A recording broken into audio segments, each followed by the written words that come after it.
On the morning of November 2, 1943, in the dense jungle northwest of Empress Augusta Bay, on Buku, a Japanese platoon commander named Lieutenant Takashi Yamamoto made an entry in his field diary that would later puzzle American intelligence officers. He wrote, "The enemy does not fight as soldiers should. Every man carries a machine gun." This wasn't true, of course. But to Yamamoto and hundreds of other Japanese officers encountering American Marines in the Solomon Islands, it might as well have been what they were experiencing was their first, sustained, contact with the M1918 Browning automatic rifle, bar distributed at a density that seemed to violate every principle of military organization they had been taught. The confusion was understandable. In the Japanese Army, automatic weapons were precious, centralized assets. A typical infantry company of 180 men might have 2 or 3 light machine guns, carefully positioned, their crews specially trained. These weapons were the backbone of defensive fire, and losing one was considered a tactical setback. But American rifle squads, each numbering just 12 men, carried 1 bar as standard issue. Some units carried 2. This meant that in any given engagement, Japanese soldiers faced automatic fire, not from fixed positions they could identify and suppress, but from multiple points that moved, shifted, and seemed to multiply.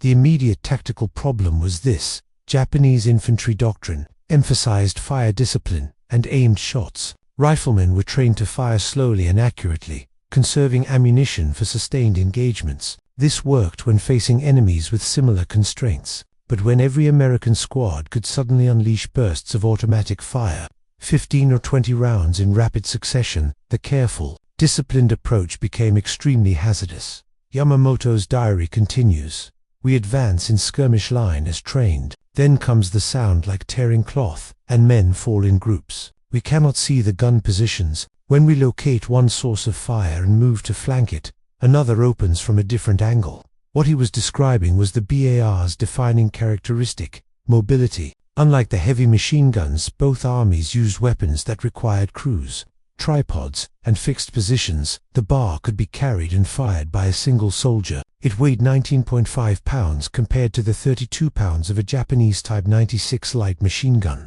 More importantly, it could be fired from the hip, from the shoulder, from behind cover while moving.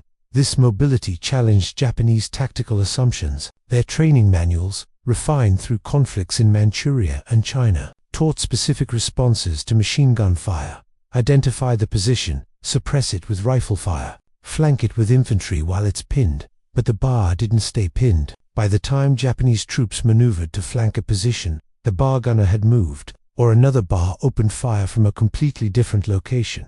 The psychological impact was immediate. Japanese soldiers trained to close with the enemy using superior determination and night attacks found themselves stopped before they could engage. The sound of the barra, distinctive rapid hammering, quite different from the slower cadence of bolt-action rifles, became associated with casualties before contact. American after-action reports from Bougainville noted something unusual. Japanese casualties were increasingly found at longer ranges than expected, as if units had been stopped before closing to assault distance. This wasn't because American marksmanship had improved overnight. It was because the volume of fire from bars, even if not precisely aimed, created zones that infantry simply could not cross. To understand why the bar affected Japanese forces so profoundly, you must first understand the philosophy that shaped Japanese infantry weapons. The Arisaka Type 38 rifle issued to Japanese infantry since 1905 embodied a specific military worldview. It was a superbly accurate bolt-action rifle, reliable and well-made. Japanese soldiers trained extensively with it, and marksmanship standards were high. The doctrine emphasized aimed fire. Every bullet counted, every shot should have a target. This wasn't mere tradition, it reflected Japan's industrial reality. By the 1930s, Japan's manufacturing base, though growing, could not match Western powers in raw output. Steel was precious. Ammunition production was limited. The military adapted by emphasizing quality and efficiency over volume. Japanese light machine guns reflected this philosophy. The Type 96, introduced in 1936, fired the same 6.5mm round as the Arisaka rifle, allowing shared ammunition. It was fed by a top-mounted magazine holding 30 rounds, and doctrines specified short, controlled bursts to prevent overheating and conserve ammunition. Machine gun crews were elite specialists, carefully trained. The typical Japanese infantry squad consisted of 13 men, a sergeant, 2 grenadier teams, and a rifle team. Only 1 light machine gun was allocated per squad, and sometimes per platoon. This concentration of automatic fire made tactical sense in a resource-constrained environment. Centralize your special weapons, protect them, maximize their impact. Training reinforced this approach. Japanese soldiers practiced fire discipline extensively. Conserving ammunition was not just tactically sound, it was essential. Officers monitored expenditure carefully. After-action reports noted rounds fired, and units that exhausted ammunition without proportional results faced criticism. This created soldiers who were, by Western standards, remarkably economical. Captured Japanese ammunition pouches often contained exactly the number of rounds, issued 60 for a rifleman, carefully counted. Prisoners reported that unauthorized firing could result in punishment. The cultural dimension went deeper. Japanese military culture prized determination over material superiority. The philosophy of Seishin spirit, willpower, taught that resolve and commitment could overcome material disadvantages. Soldiers were instructed that Japanese fighting spirit was inherently superior to materialistic Americans who relied on machines and firepower. This wasn't empty propaganda. It had worked in Manchuria against Chinese forces, in Malaya against the British, in the early Philippine campaigns. Japanese infantry had achieved significant victories against numerically superior and sometimes better equipped enemies. Night attacks, aggressive infiltration, willingness to accept casualties. These tactics had succeeded repeatedly, but those victories had been against enemies with similar constraints. British and Chinese forces in Asia also operated with limited automatic weapons, also emphasized aimed fire, also struggled with supply lines. The Japanese approach mobility, aggression, fire discipline worked effectively when both sides faced similar limitations. The American military, however, had made radically different choices. The United States Army's experience in World War I had taught planners that firepower, not manpower, won battles. The development of the bar itself reflected this lesson. John Browning designed it in 1917 specifically to give individual soldiers automatic fire capability for advancing under fire, walking fire as the concept was called. By 1941, American infantry doctrine had fully embraced distributed firepower. The standard rifle squad included a BAR gunner and assistant gunner as integral members. Unlike Japanese light machine guns, which were support weapons, the bar was simply one component of the squad's organic firepower. The decision to issue bars at the squad level was only possible because of American industrial capacity. Each bar costs approximately $83 to manufacture in 1943, expensive compared to a Springfield rifle at $26, but manageable compared to the cost of training and transporting an infantryman overseas.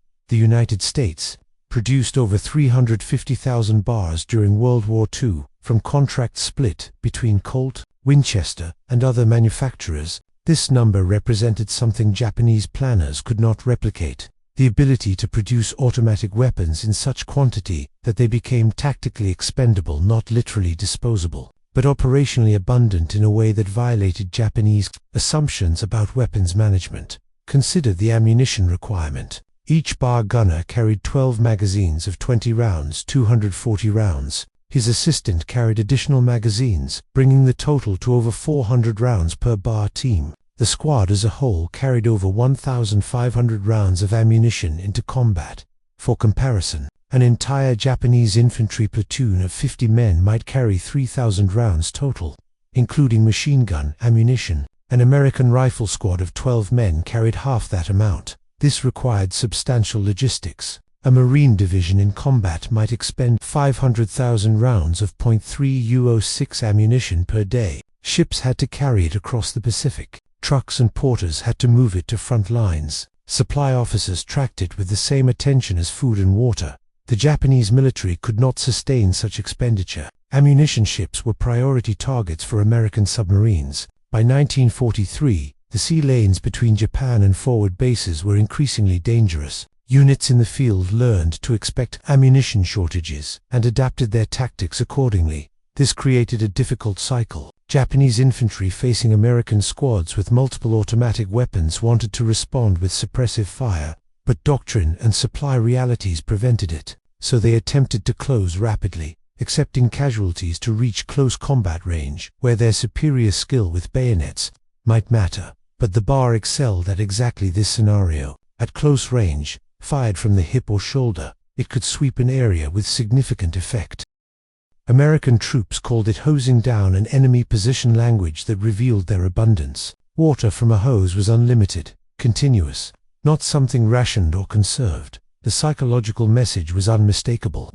The Americans could afford to use ammunition liberally. Japanese soldiers, counting their remaining rounds, rationing shots, could hear in every bar burst the sound of industrial plenty. Each 20-round burst represented more ammunition than some Japanese riflemen carried for an entire day. Manufacturing data tells the story starkly. In 1944, the United States produced approximately 1.5 billion rounds of .306 ammunition. Japan, struggling under bombing and blockade, produced roughly 800 million rounds of all rifle and machine gun ammunition combined for a military spread across China, Southeast Asia, and the Pacific Islands. The Americans weren't just out fighting Japanese soldiers, they were outproducing them at a ratio that made tactical skill increasingly less decisive. When one side can fire 10 rounds for every 1 round the enemy fires, when automatic weapons are squad-level standard instead of company-level treasures, the nature of infantry combat fundamentally changes.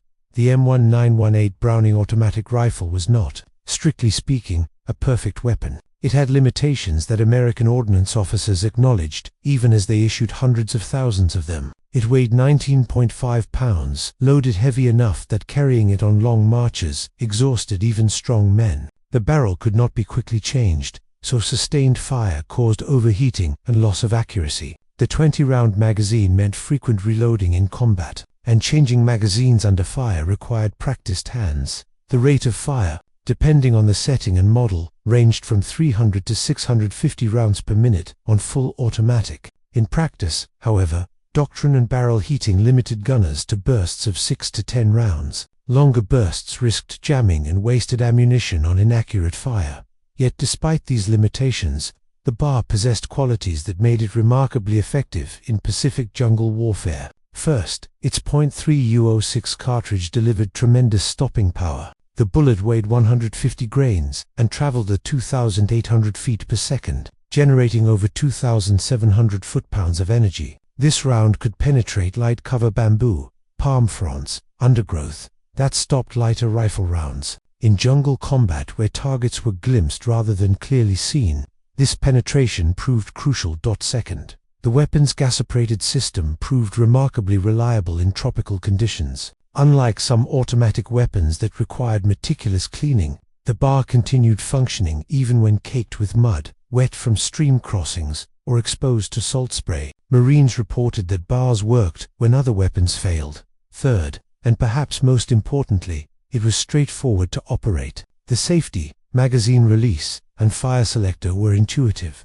A trained rifleman could learn to operate it in hours, not days. This meant that if a bar gunner became a casualty, another squad member could immediately pick up the weapon and continue firing.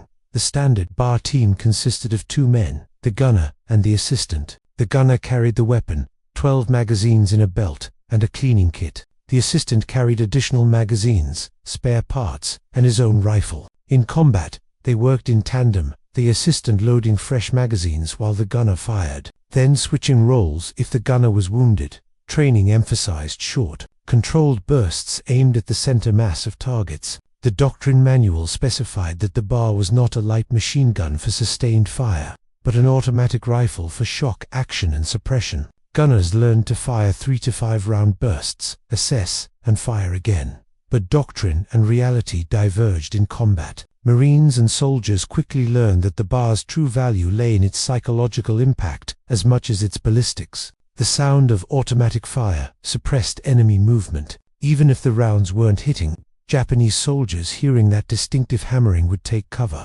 disrupting their own attacks. American squad leaders exploited this. They would position the bar to cover likely approach routes, using it as a mobile base of fire. While the bar suppressed, riflemen could maneuver. This fire and movement tactic, simple in concept, proved remarkably effective against opponents trained for different combat rhythms. The weapon's magazine capacity of 20 rounds created an interesting tactical dynamic. It was enough for several bursts, but required discipline to avoid emptying the magazine too quickly. Good gunners learned to count their shots, maintaining awareness of remaining ammunition. The distinctive click of an empty magazine became a sound that squad members listened for, signaling the vulnerable moment when the gunner was reloading. Japanese infantry, listening to American firefights, began to recognize this rhythm. Bursts of fire, pause, bursts again. Intelligence officers noted in captured documents that some units attempted to time attacks for these reload pauses, but the American response was straightforward.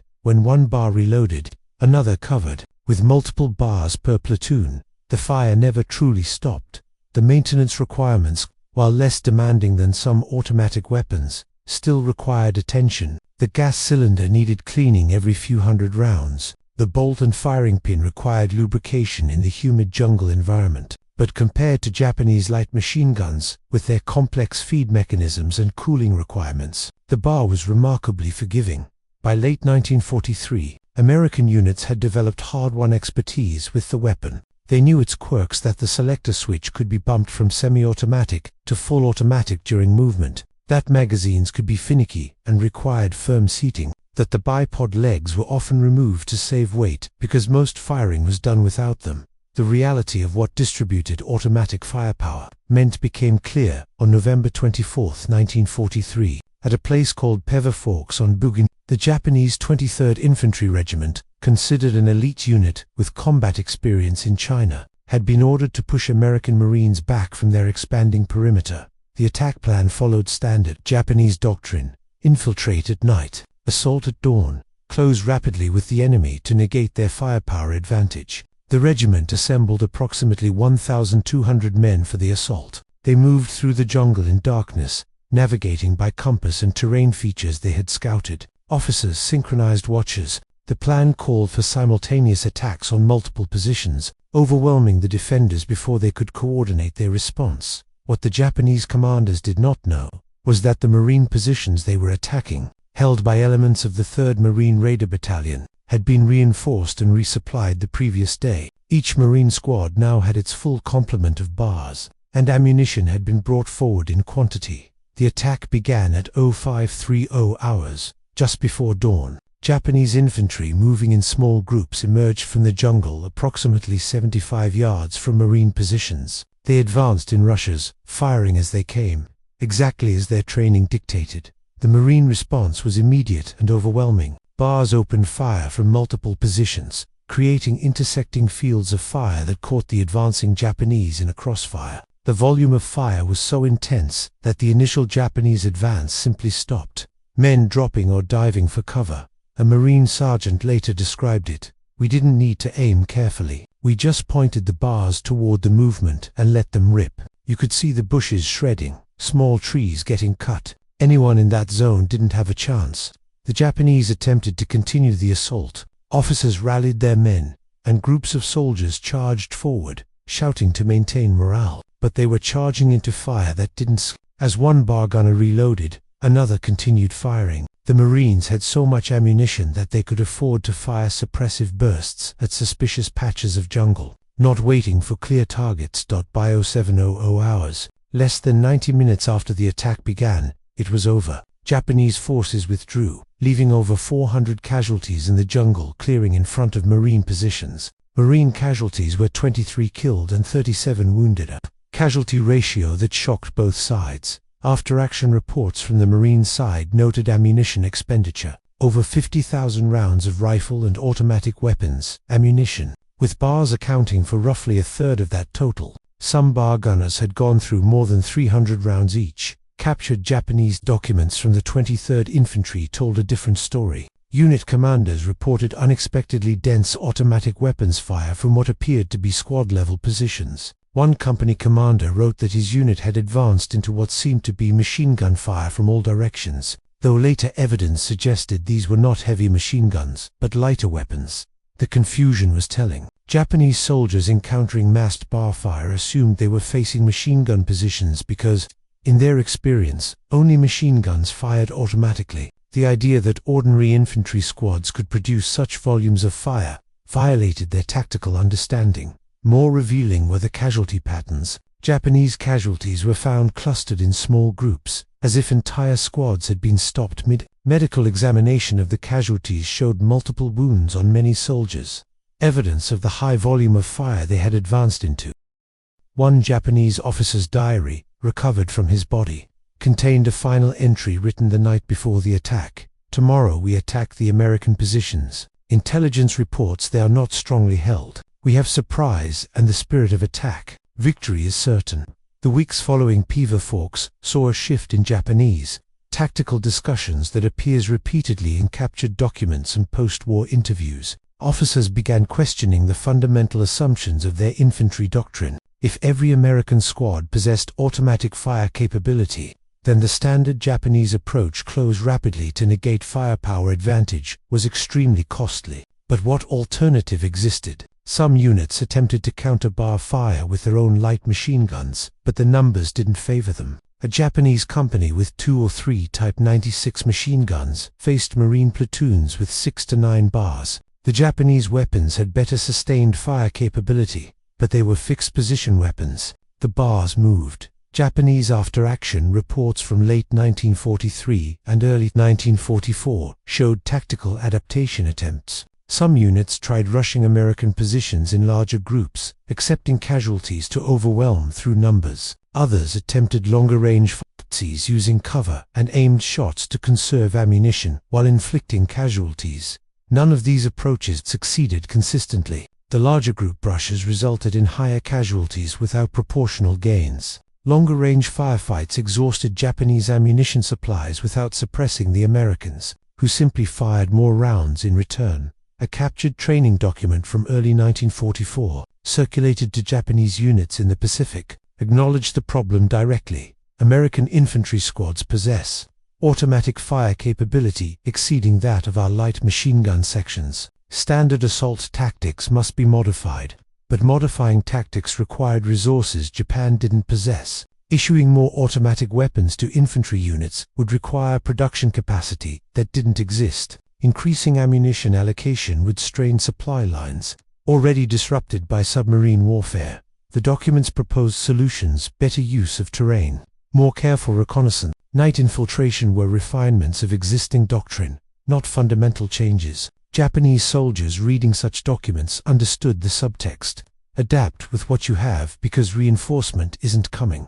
The psychological impact extended beyond tactics. Japanese military culture had taught soldiers that superior spirit could overcome material deficiencies. Bushido, the warrior code, emphasized courage, self-sacrifice, and moral superiority over the materially minded West. But courage couldn't stop automatic weapons fire. Self-sacrifice, however willing, didn't change casualty ratios, and the Americans, with their distributed automatic weapons and seemingly unlimited ammunition, appeared neither lacking in spirit nor morally inferior. They simply had more guns that fired faster. Some Japanese soldiers began privately questioning the information they had been given. One diary entry from a corporal on New Georgia in January 1944 expressed this doubt. "We were told the Americans would not endure hardship, that they would break when pressed, but they do not break. Their weapons do not stop firing. Perhaps we were told incorrect things." Such doubts remained private. Expressing them openly risked accusations of defeatism, but the question spread quietly through units suffering repeated setbacks despite fighting courageously by their own standards. American intelligence officers, interrogating prisoners, noted a recurring theme. Captured Japanese soldiers consistently overestimated the number of automatic weapons they had faced. A squad that had encountered 3 or 4 BARs would report facing numerous machine guns. This wasn't dishonesty, was genuine perception shaped by experience. 2 soldiers trained that automatic fire meant fixed machine gun positions. The mobile, distributed automatic fire from BARs seemed impossible unless the Americans had machine guns everywhere. The truth that America simply produced automatic rifles in quantities that made them squad-level standard issue was harder to accept than believing in some tactical deception or hidden weapons. By mid-1944, Japanese military planners had access to increasingly concerning statistics that quantified what their frontline soldiers had been experiencing. Casualty reports from across the Pacific showed a consistent pattern. In engagements where Japanese forces attacked prepared American positions, the casualty ratios averaged 4-1 or worse in favor of the Americans. When American forces attacked Japanese positions, the ratios were closer to even, but American attacks came with artillery preparation and air support that Japanese defenders rarely enjoyed. The common factor in defensive engagements where Americans held the advantage was small arms fire density. After action analyses conducted by Japanese staff officers far from the front lines identified automatic weapons at the squad level as a critical factor, but identifying the problem and solving it were different matters entirely. Japan's industrial capacity, never matching American output even before the war, had deteriorated badly by 1944. Allied bombing had destroyed factories. Submarine warfare had severed supply lines. Raw materials, especially steel and rare metals needed for weapons production, were increasingly scarce. The numbers told the story. In 1944, Japanese factories produced approximately 38,000 light machine guns of all types. The United States produced over 120,000 bars. That same year, and that figure excluded actual light and heavy machine guns, submachine guns, and other automatic weapons. More telling was ammunition production. Each bar required specialized .306 cartridges. American factories produced these by the billion in facilities dedicated solely to ammunition manufacture. Japanese ammunition production, spread across multiple calibers and weapon systems, couldn't approach this scale. Some Japanese units attempted improvisation. Captured American weapons, including bars, were occasionally used by Japanese soldiers, but this created logistical challenges. American ammunition had to be scavenged from battlefields or captured supply dumps. Without reliable ammunition supply, a captured bar became a heavy burden after its initial magazine was expended. Training documents from this period show Japanese instructors teaching soldiers to identify bar positions by sound and muzzle flash, then attempt to suppress them with concentrated rifle fire. The theory was sound. If you couldn't match automatic fire with your own automatic weapons, coordinate multiple riflemen to create similar fire density. In practice, this required coordination under fire, something increasingly difficult for units, taking casualties from the very weapons they were trying to suppress. Japanese soldiers asked to maintain fire discipline while being shot at by automatic weapons faced an impossible psychological challenge. Some officers advocated for abandoning offensive operations entirely, focusing on static defense in fortified positions where American firepower advantages mattered less. This defensive strategy was implemented at places like Peleliu and Iwo Jima with some success. American casualties were much higher when attacking prepared defenses, but defense meant conceding the initiative. It meant giving Americans time to bring forward their artillery, their air support, their tanks. And even in defense, the presence of bars and attacking American units created problems. American squads could suppress Japanese firing positions with automatic fire while other squads maneuvered a coordination that Japanese defenders struggled to counter. The fundamental equation remained unsolved. How does an army trained and equipped for one type of warfare adapt when the enemy fights by completely different rules? How do soldiers maintain morale when their courage and skill matter less than their opponent's industrial capacity? Japanese commanders had no good answers. They issued orders emphasizing determination, the importance of Bushido, the dishonor of surrender. They exhorted soldiers to fight harder, sacrifice more willingly, accept loss with honor. But no amount of exhortation changed the material reality. When an American rifle squad with a bar encountered a Japanese rifle squad with bolt-action rifles, the outcome was statistically predictable. Individual courage might shift results in specific instances, but across thousands of engagements, mathematics prevailed. The human dimension of this technological and industrial disparity appears most clearly in the diaries and letters of Japanese soldiers who survived to write about their experiences. One Private Takeshi Yoshida, who fought on Saipan and survived to become a prisoner of war, kept a diary through the campaign. His entries chronicle a psychological journey, from confidence to bewilderment to resignation. Early entries from June 1944, when American forces first landed, expressed determination. "We will drive them back into the sea. Our spirit is stronger than their machines." By mid-June, the tone shifts. Their automatic fire is constant. We advance and are stopped. We take cover and they continue firing. Where is all their ammunition coming from? Late June, just before his capture when wounded. I have 11 rounds remaining. I have been rationing them for 3 days. The Americans fire as if ammunition costs nothing. Perhaps to them it does not. Yoshida's experience was replicated across thousands of Japanese soldiers. The psychological stress of facing unlimited firepower while conserving their own scarce ammunition created a specific kind of combat trauma that Allied psychiatrists later documented when examining prisoners. Captured soldiers often exhibited signs of what would now be recognized as acoustic trauma hypersensitivity to sudden sounds, especially anything resembling automatic weapons fire. Some flinched at loud noises months after capture. Others reported intrusive memories, specifically of bar fire, the distinctive sound pattern recurring in their thoughts. American medical officers, examining Japanese prisoners, noted high rates of malnutrition and exhaustion, but also psychological symptoms consistent with prolonged stress, difficulty sleeping, hypervigilance, emotional numbness. While some of this resulted from the general trauma of combat, interviews revealed that many soldiers specifically cited American automatic weapons as a source of particular concern.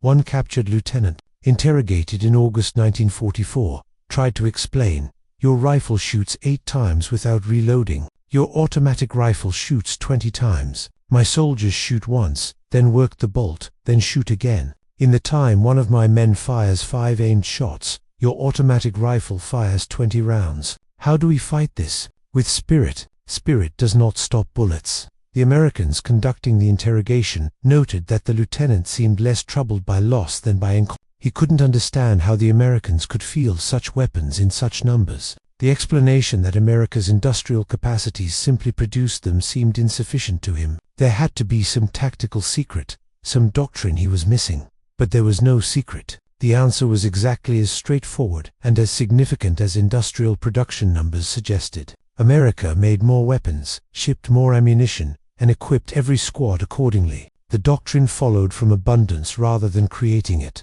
For individual Japanese soldiers, this realization that they were not losing to superior tactics or braver enemies, but to factories they would never see, producing weapons they couldn't match, carried its own particular bitterness. Some diaries express frustration at their own leadership for committing them to a war against such disparity. Others express fatalistic acceptance, reframing survival rather than victory as the measure of success. A few continue to insist on spiritual superiority, even while acknowledging material inferiority, creating a cognitive framework where setback became proof of moral strength tested against impossible odds. What almost none of the surviving documents express is surprise that Japan lost the war. By late 1944, most soldiers who had faced American infantry understood the outcome was predetermined. The only question was how long until the inevitable conclusion, and whether they would survive to see it. When Emperor Hirohito announced Japan's surrender on August 15, 1945, Japanese soldiers across the Pacific and Asia laid down their weapons. Among those weapons were thousands of Arisaka rifles, carefully maintained, functionally sound, but empty of ammunition after years of rationed fire. In the post-war analysis conducted by both American and Japanese military historians, the question of technological disparity received extensive attention. Japanese officers interviewed about why their forces had been defeated cited many factors: air superiority, naval dominance, superior logistics, artillery firepower. But when discussions turned to infantry combat specifically, one weapon appeared repeatedly in Japanese assessments: the Browning automatic rifle. Not because it was particularly revolutionary and not because it was the most powerful weapon Americans fielded, far from it, but because it represented something more fundamental than its ballistic specifications suggested. The bar symbolized an entirely different philosophy of warfare, where Japanese doctrine emphasized economy, conservation, and careful husbanding of scarce resources. American doctrine assumed abundance and built tactics around it. This wasn't superiority of thought or courage.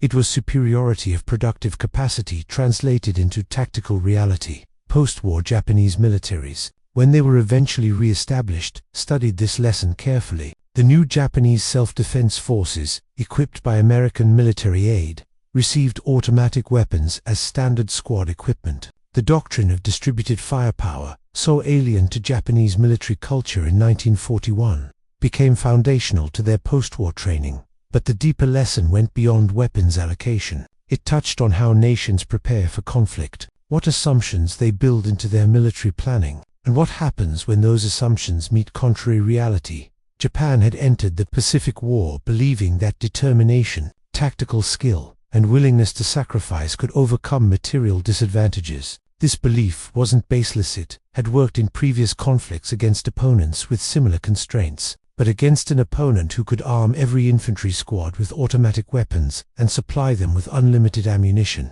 Those factors proved insufficient. The bar, in this context, was simply the most visible manifestation of American industrial power translated to the tactical level. Every burst of automatic fire from a 12-man Marine squad carried an implicit message. We have so many factories, so much steel, so much productive capacity that we can afford to give every squad weapons you reserve for specialized units. For Japanese soldiers who survived the war and later reflected on their experiences, the memory of bar fire remained vivid. In interviews conducted decades later, veterans would describe the sound, that distinctive hammering that meant suppressive fire was coming, that an attack was being countered, that advancement would cost lives. On the morning of November 2, 1943, Lieutenant Takashi Yamamoto wrote in his diary that every American seemed to carry a machine gun. He was wrong in the literal sense. Most carried rifles, but he was correct in understanding that something fundamental had changed in infantry warfare. The Americans had solved the problem of firepower distribution not through tactical genius or superior training, but through industrial abundance. They had taken an automatic rifle, designed in 1917, and produced it in such quantities that it became unremarkable, standard, expected. For Japanese soldiers trained in a doctrine of scarcity, this abundance was incomprehensible until they experienced it. Then it became unforgettable. The sound of bar fire, the sight of tracer rounds streaming from squad positions, the realization that American soldiers could fire continuously while Japanese soldiers counted their remaining rounds, these became the sensory memories of setback. Wars are decided by many factors. Strategy matters,